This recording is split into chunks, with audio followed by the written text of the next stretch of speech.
번째 특징 중 엔비디아입니다. 여러분들은 최근에 나온 엔비디아의 AI 인프라 투자 소식, 이 민간 금융사들과 협력을 한다는 소식을 어떻게 보셨습니까? 이 소식이 나오자마자 사실 엔비디아의 주가는 하락으로 거래 마감했습니다. 순환 출자에 대한 우려가 있었기 때문입니다. 순환 금융에 대한 우려가 있었기 때문인데요. 그러니까 말 그대로 이겁니다. 엔비디아가 자사의 칩을 구매하는 고객들에게 돈을 빌려주는 형식이었습니다. 지금까지는. 그런데 이 민간 금융사들과 협력을 한다는 건요. 엔비디아가 돈을 빌려주는 게 아니라 민간 금융사들이 엔비디아를 믿고 엔비디아의 고객사들에게 돈을 빌려주는 겁니다. 이게 좀 다르게 해석을 할 수 있을 것 같습니다. 그래도 엔비디아에게는 부담이 아니니까 괜찮겠지라는 긍정적인 시선. 그리고 부정적으로 보자면은 어찌됐든 간에 엔비디아의 고객사가 직접적으로 돈을 내는 게 아닌데 이게 맞나? 라고 우려를 하셨을 겁니다. 이렇게 두 가지의 좀 시선이 있었는데요. 뱅크 오브 아메리카는 이렇게 이야기를 합니다. 이 금융 플랫폼이 부담 요인이 아니라 오히려 주가 상승에는 긍정적이다라고 설명을 합니다. 왜냐하면 이게 엔비디아의 어쨌든 재무제표상에 찍히는 부담이 아니기 때문에 이건 괜찮다라는 건데요. 이에 따라서 사실 주가가 2거래일 전까지만 하더라도 하락세를 보였지만은 간밤 시장에서는 보시다시피 보합에서 거래를 마감을 했습니다. 다만 뱅크 오브 아메리카는 이렇게 긍정적으로 평가를 했습니다만은 그래도 실질적으로 누가 돈을 지출하는지에 대해서는 다시 한번 명확하게 할 필요가 있다라는 투자 의견을 제시하기도 했습니다. 이 이야기는 아마 앞으로 AI 관련 투자가 확대되면 확대될수록 계속해서 시장에서 의문을 가질 포인트가 될 것 같기도 합니다.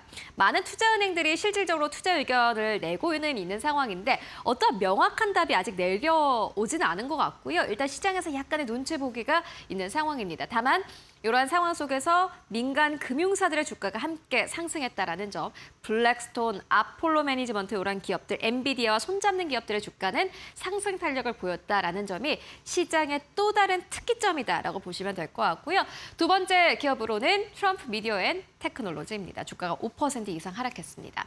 개장 전에 실적을 발표했습니다. 실적을 발표를 했는데 이 트럼프 미디어 앤 테크놀로지는 암호화폐를 회사의 돈으로 매입을 한 기업입니다. 그런데 이 암호화폐 가격이 떨어지면서 지금 가지고 있는 가치가 좀 떨어진 것으로 확인됐고요. 이에 따라서 실적에 대한 우려가 나왔습니다. 주가 하락으로 거래 마감을 했고 그리고 스페이스X만 있는 게 아니라 로켓랩도 있습니다. 로켓랩이 실적을 발표를 했는데 손실폭이 조금 더 확대된 것으로 나타났습니다. 최근에 로켓랩은 긍정적인 좀 이야기도 많이 나오고 있습니다. 일본 회사와 손을 잡고 현재 계속해서 발사체를 발사하고 있는 상황이고요. 실질적으로 긍정적인 퍼포먼스를 내고 있음에도 불구하고 손실폭 확대 시장에서 약간 좀 반응을 했습니다. 다만 낙폭을 조금 줄여내면서 보합 수준에서 거래를 마감한 모습의 특징이라고 할 수 있겠습니다. 그리고 이렇게 장이 마감된 이후에 실적을 발표한 기업들도 있습니다.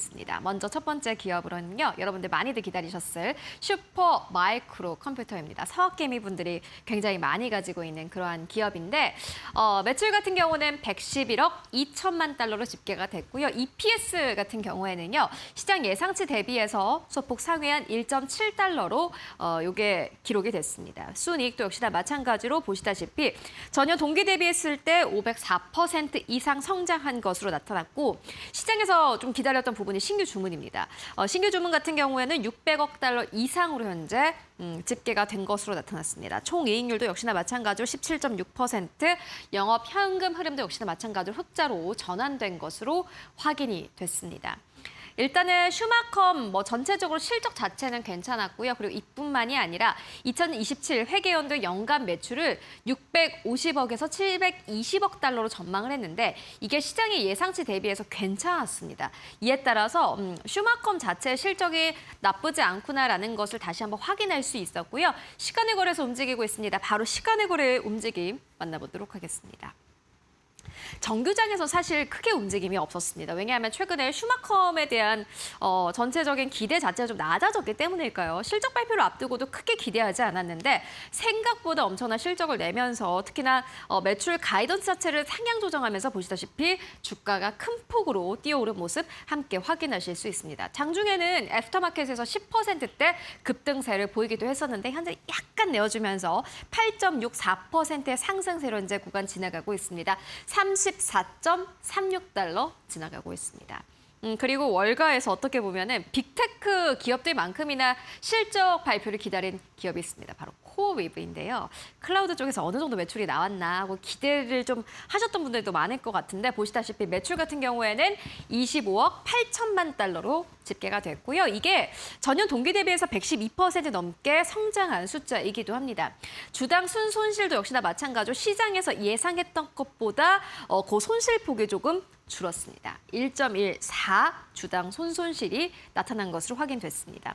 역시나 마찬가지로 시장이 예상치를 상회했고요. 그리고 시장에서 코어웨이브 실적에서 가장 좀 주목을 했던 게 백로그였습니다. 수주 잔고였는데 보시다시피 1,040억 달러로 집계가 됐고요. 전년 동기 대비해서 24% 이상 성장한 규모입니다. 그리고 이게 1.5기가와트의 전력 규모라고 하는데 이 백로그에 대한 기대감이 시장에서 굉장히 컸었고 이 부분이 다시 한번 확인이 됐습니다. 뱅크 오브 아메리카도 역시나 마찬가지로 코어웨이브가 실적 발표하기 전에 이 백로그가 가장 중요하다, 수주 잔고가 가장 중요하다라고 이야기를 했습니다. 왜냐하면은 지금 코어웨이브 같은 기업들 같은 경우에는 주당 순이익을 내기가 쉽지는 않은 상황입니다. 결국에는 더 많은 수주 잔고를 확보하는 게 중요할 텐데 수주 잔고가 괜찮게 나왔고요. 조정 에비타, 삼각정 영업이익 같은 경우에는 15억 달러로 집계가 됐습니다. 이 역시나 괜찮은 흐름을 보였고요. 자본 지출도 괜찮았습니다. 93억 5천만 달러로 집계가 됐는데 캐펙스 투자는 늘리고 있는 와중에 수주 잔고까지 차곡차곡 쌓아가는 모습을 보면서 시장은 안도를 했습니다. 시간의 거래에서 움직임 볼까요? 굉장히 큰 폭의 상승 탄력을 보여주고 있습니다. 15% 가깝게 상승 흐름을 보였고요. 90달러 선에서 거래를 마감했던 코어웨이브의 주가는 이제 103달러 선까지 올라오면서 약간 단위가 바뀌었습니다. 보시다시피 호실적에 반응하고 있는 뉴욕 증시 함께 확인하실 수 있습니다. 그렇다면은 이런 시장 어떻게 좀 정리를 해보면 좋을까요? 정리해보고 가도록 하겠습니다. 저희가 오늘 어떠한 좀 투자 의견을 전해드릴까 많이 고민을 했는데 배런스는 이렇게 오늘 시황 기사의 제목을 뽑았습니다.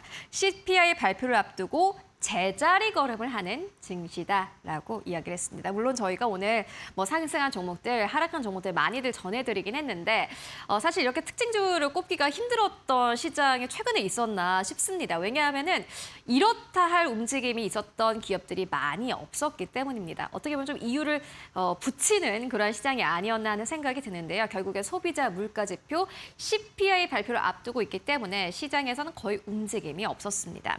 그리고 이렇게 이야기를 합니다. 증시가 신호등앞에 멈췄다라면서 월가가 이란과 인플레이션의 청신호를 기다리고 있다라고 설명을 합니다. 일단 이란 관련 요 리스크 같은 경우는 시장에서 거의 기대하는 게 없는 것 같고요.